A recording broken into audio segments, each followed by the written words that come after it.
Hello students, आज आप हमारे वीडियो पे BA सेकेंड सेमेस्टर हिंदी के साहित्यकारों का परिचय और संक्षेपण पढ़ने जा रहे हैं।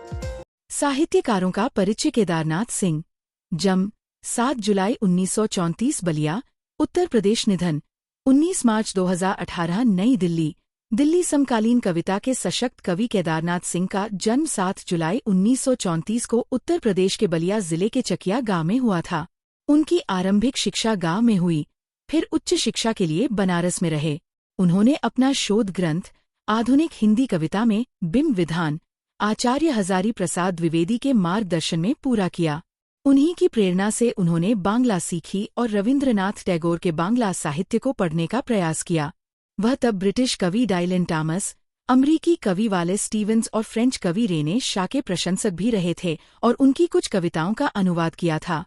केदारनाथ सिंह की कविता यात्रा का आरंभ एक गीतकार के रूप में हुआ।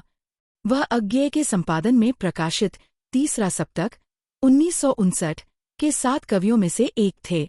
सप्तक में शामिल गीतों और कविताओं ने उन्हें साहित्यिक दुनिया से परिचित कराया। उनका पहला कविता संग्रह अभी, बिल्कुल अभी 1960 में प्रकाशित हुआ। इस संग्रह की कविताओं की नवीनता और तात्कालिकता ने तुरंत ही उन्हें एक अलग पहचान दिलाई। उनका दूसरा कविता संग्रह जमीन पक रही है 20 वर्षों के लंबे संयम और अंतराल के बाद 1980 में आया। इस संग्रह के साथ वह कविता समकाल के समादृत कवि के रूप में स्थापित हुए। वह बिंब विधान और शिल्प विधान के अपूर्व कवि कहे जाते हैं, जिनके पास कविता की सरल भाषा और सरस संप्रेषण है। बिंबों की नवीनता, ठेठ देसी प्रतीकों का परिष्कृत प्रयोग, कथाओं उपकथाओं का उपयोग, कविता में वार्तालाप और मुक्त छंद में भी एक गीतात्मक लय का प्रवाह उनकी विशिष्टता है। वह अपनी काव्य संवेदना में भारतीय नागर और पुरबिहा होने के साथ ही एक विश्व नागरिक होने की प्रतिभा दर्शाते हैं। बाद की पीढ़ियों पर उनकी कविताओं का एक संतुलित प्रभाव देखा जाता है। केदारनाथ सिंह की कविताओं का रोमानी अपनापन उन्हें वृहद कविता पाठकों से जोड़ता है। यही कारण है कि इंटरनेट के उपयोग में इजाफे और सोशल मीडिया के आगमन के साथ केदारनाथ सिंह की लोकप्रियता में और वृद्धि हुई है। वह साहित्यिक कविताओं के सबसे लोकप्रिय कवियों में से एक हैं। उनकी कुछ कविताएं कविता पंक्तियां हिंदी कविता की सर्वाधिक उद्धृत पंक्तियों में शामिल हैं। केदारनाथ सिंह अध्यापन के पेशे से जुड़े रहे थे। कई महाविद्यालयों में अध्यापन के बाद वो 1976 में जवाहरलाल नेहरू विश्वविद्यालय के भारतीय भाषा केंद्र से जुड़े, जहां बतौर आचार्य और अध्यक्ष अपनी सेवा दी। उनकी कविताओं पर विभिन्न विश्वविद्यालयों में शोध कार्य हुए हैं। उनकी कविताओं का अनुवाद सभी प्रमुख भारतीय भाषाओं के साथ ही अंग्रेजी, जर्मन, रूसी, स्पेनिश आदि विदेशी भाषाओं में भी हुआ है। अभी, बिल्कुल अभी 1960, जमीन पक रही है 1980, यहाँ से देखो 1983, अकाल में सारस 1988, उत्तर कबीर और अन्य कविताएं 1995, बाघ 1996, तालस्ताय और साइकिल 2005 और सृष्टि पर पहरा 2014 उनके काव्य संग्रह हैं। उनकी चयनित कविताओं के कुछ अन्य संग्रह भी प्रकाशित हैं। कल्पना और छायावाद, आधुनिक हिंदी कविता में बिंब विधान, मेरे समय के शब्द, कब्रिस्तान में पंचायत के रूप में उन्होंने गद्य में योगदान किया है। इसके अतिरिक्त ताना बाना, आधुनिक भारतीय कविता से एक चयन, समकालीन रूसी कविताएं, कविता दशक, साखी, अनियतकालिक पत्रिका, शब्द, अनियतकालिक पत्रिका उनके संपादन में प्रकाशित हुआ है। उन्हें अकाल में सारस के लिए 1989 के साहित्य अकादमी पुरस्कार से सम्मानित किया गया। उन्हें 2014 में प्रतिष्ठित ज्ञानपीठ पुरस्कार से सम्मानित किया गया। 2 अमरकांत 1925 से 2014 हिंदी साहित्य के एक प्रमुख लेखक थे, जिन्हें प्रेमचंद के बाद यथार्थवादी कहानीकार के रूप में जाना जाता है। उनका जन्म 1 जुलाई 1925 को उत्तर प्रदेश के बलिया जिले में हुआ था। वे एक कहानीकार, उपन्यासकार, पत्रकार और निबंधकार थे। प्रमुख रचनाएं: कहानी संग्रह जिंदगी और जोंक, देश के लोग, मौत का नगर, कुहासा उपन्यास, सूखा पत्ता, काले उजले दिन, बीच की दीवार, इन्हीं हथियारों से संस्मरण, कुछ यादें, कुछ बातें, दोस्ती। प्रमुख पुरस्कार: साहित्य अकादमी पुरस्कार 2007, व्यास सम्मान 2009, ज्ञानपीठ पुरस्कार 2009। अमरकांत की कहानी लेखन की विशेषताएं। वे मध्य वर्गीय जीवन की समस्याओं और संघर्षों को अपनी कहानियों में चित्रित करते थे। उनकी कहानियों में सामाजिक चेतना, मानवीय संवेदना और यथार्थवादी दृष्टिकोण दिखाई देता है। वे भाषा के प्रति सचेत थे और अपनी रचनाओं में भाषा का प्रभावी प्रयोग करते थे। अमरकांत को यशपाल द्वारा गोरकी के समान माना गया था। निर्मल कुमार वर्मा 3 अप्रैल 1929, 25 अक्टूबर 2005 एक हिंदी लेखक, उपन्यासकार, कार्यकर्ता और अनुवादक थे। उन्हें हिंदी साहित्य के नई कहानी साहित्यिक आंदोलन के अग्रदूतों में से एक माना जाता है, जिसमें उनकी पहली कहानी संग्रह परिंदे पक्षी को इसका पहला हस्ताक्षर माना जाता है। 1980 से 83 तक वर्मा ने भारत भवन, भोपाल में निराला रचनात्मक लेखन पीठ के अध्यक्ष के रूप में कार्य किया। 1988 से 90 में वे शिमला में यशपाल रचनात्मक लेखन पीठ के निदेशक थे। 2. उनकी कहानी पर आधारित एक फिल्म, माया दर्पण 1972, जिसे कुमार शाहनी ने निर्देशित किया था, ने सर्वश्रेष्ठ फिल्म के लिए फिल्म फेयर क्रिटिक्स अवार्ड जीता। अपने लोकप्रिय उपन्यास इट ऑन हैप्पीनेस में ऑगस्ट स्ट्रिनबर्ग कई पात्रों के सिर पर छाए हुए हैं। 25 अक्टूबर 2005 को नई दिल्ली में उनका निधन हो गया। पुरस्कार और उपलब्धियां। 1999 में उन्हें भारतीय लेखकों के लिए सर्वोच्च साहित्यिक पुरस्कार ज्ञानपीठ पुरस्कार से सम्मानित किया गया। कव्वे और काला पानी 7 लघु कहानियों का एक संग्रह 1985 में साहित्य अकादमी पुरस्कार जीता। 2002 में पद्म भूषण।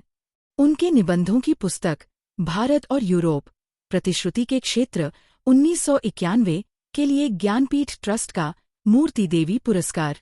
जूरी सदस्य लेट्रे यूलिसिस पुरस्कार रिपोर्टाज की कला के लिए -2003। वह अंतर्राष्ट्रीय एशियाई अध्ययन संस्थान के फेलो थे। कांग्रेस लाइब्रेरी ने अपने संग्रह में निर्मल वर्मा की अधिकांश कृतियों को सूचीबद्ध किया है। आजीवन उपलब्धि के लिए भारत का सर्वोच्च साहित्यिक पुरस्कार 2005 में साहित्य अकादमी फेलोशिप।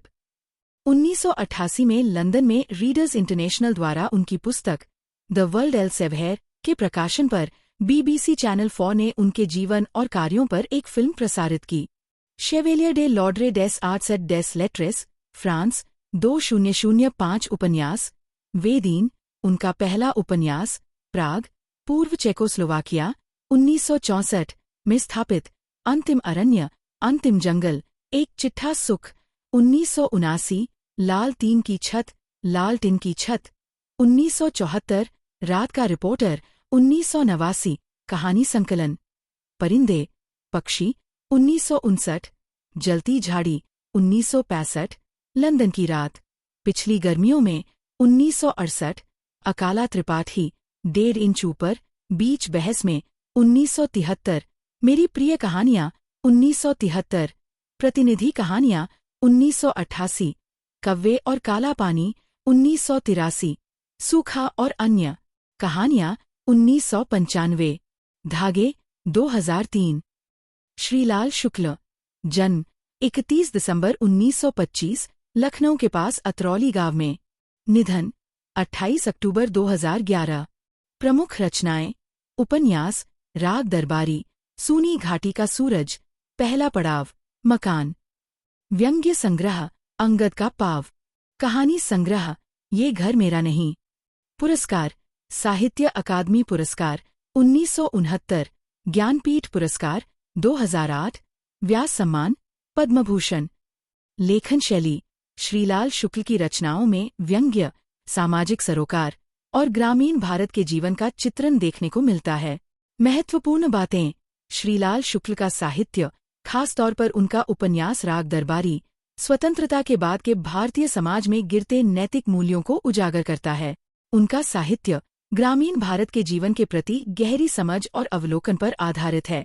उन्होंने विभिन्न सामाजिक मुद्दों पर व्यंग्यात्मक तरीके से आवाज उठाई, जिससे उनका साहित्य आज भी प्रासंगिक है। वे उत्तर प्रदेश राज्य सरकार में एक PCS अधिकारी के रूप में भी काम करते थे। संक्षेपण लेखन की विधि: 1. पूरा पाठ ध्यानपूर्वक पढ़े। मूल पाठ को कम से कम 2 बार ध्यानपूर्वक पढ़े। उसका मूल उद्देश्य, भाव और प्रमुख बिंदुओं को समझें। 2. मुख्य बिंदु छांटें।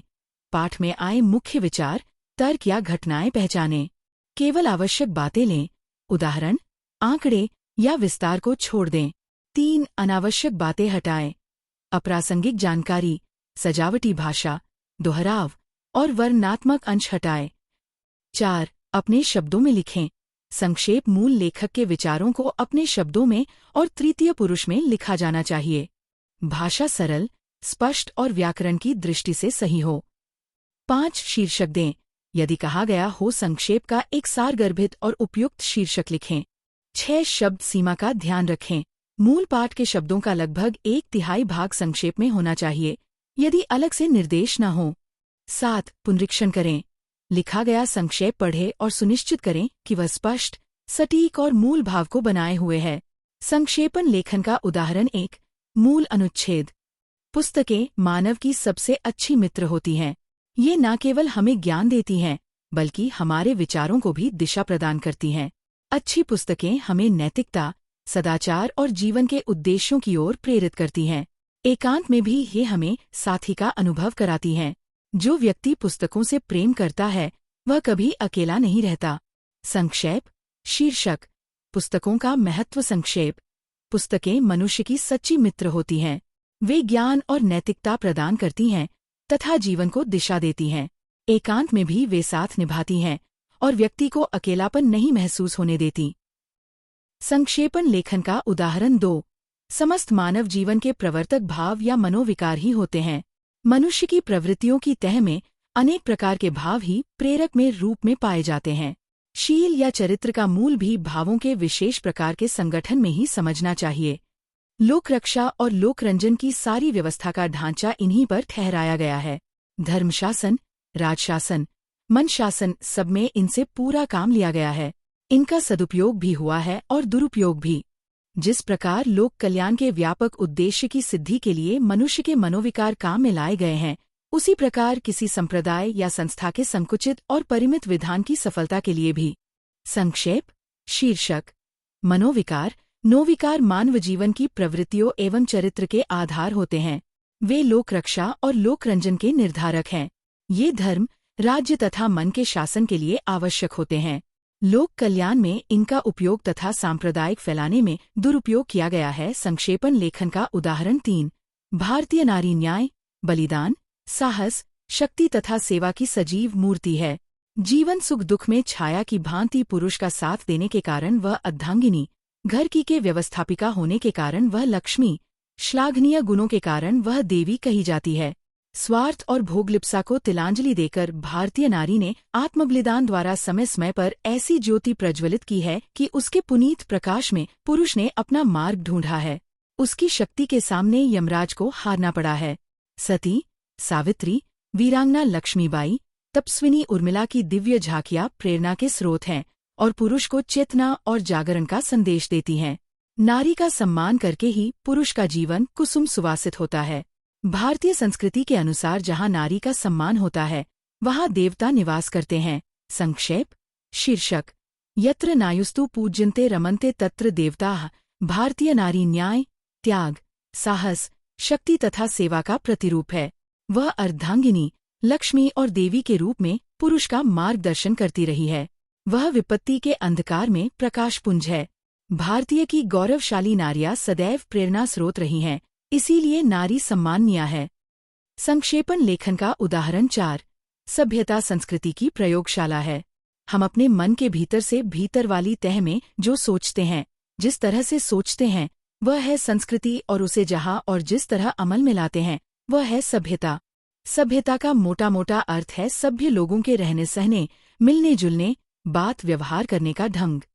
सभ्य शब्द का भाव है कि जो 4 आदमियों में, समाज में, सभा में भला है। संक्षेप में व्यक्ति और समाज को जोड़ने वाली पद्धति, कला और तरीके का नाम सभ्यता है। और क्योंकि मनुष्य पहले पहल घर से बाहर निकलकर अपने पास पड़ोस में ही मिलता जुलता है, इसीलिए मैं कह रहा हूँ कि सभ्यता की पाठशाला है पड़ोस और सभ्यता की पहली सीढ़ी है पड़ोस। संक्षेप, शीर्षक, सभ्यता संस्कृति की प्रयोगशाला।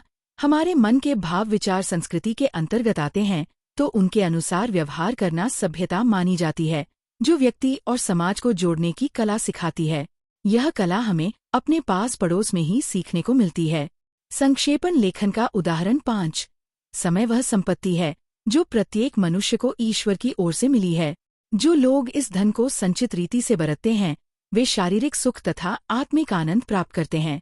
इसी समय संपत्ति के सदुपयोग से एक जंगली मनुष्य और देवता स्वरूप बन जाता है। इसी के द्वारा मुख्य विद्वान, निर्धन, धनवान और अनुभवी बन सकता है। संतोष, हर्ष या सुख मनुष्य को प्राप्त नहीं होता और जबकि वह उचित तरीके से अथवा रीति से समय का सदुपयोग नहीं करता है। समय निःसंदेह एक रत्न राशि है। जो कोई उसे अप्रमित और अगणित रूप से अंधाधुंध व्यय करता है वह दिन दिन अकिंचन, रिक्तहस्त और दरिद्र होता है। वह आजीवन खिन्न और समय को कोसता रहता है। सच तो यह है कि समय नष्ट करना एक प्रकार की आत्महत्या है। संक्षेप शीर्षक। समय संपत्ति।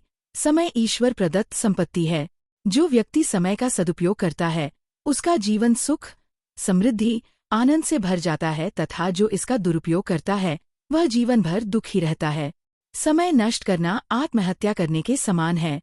अगर आपको ये वीडियो अच्छी लगी तो लाइक, शेयर और हिंदी गुरु चैनल को सब्सक्राइब कीजिए।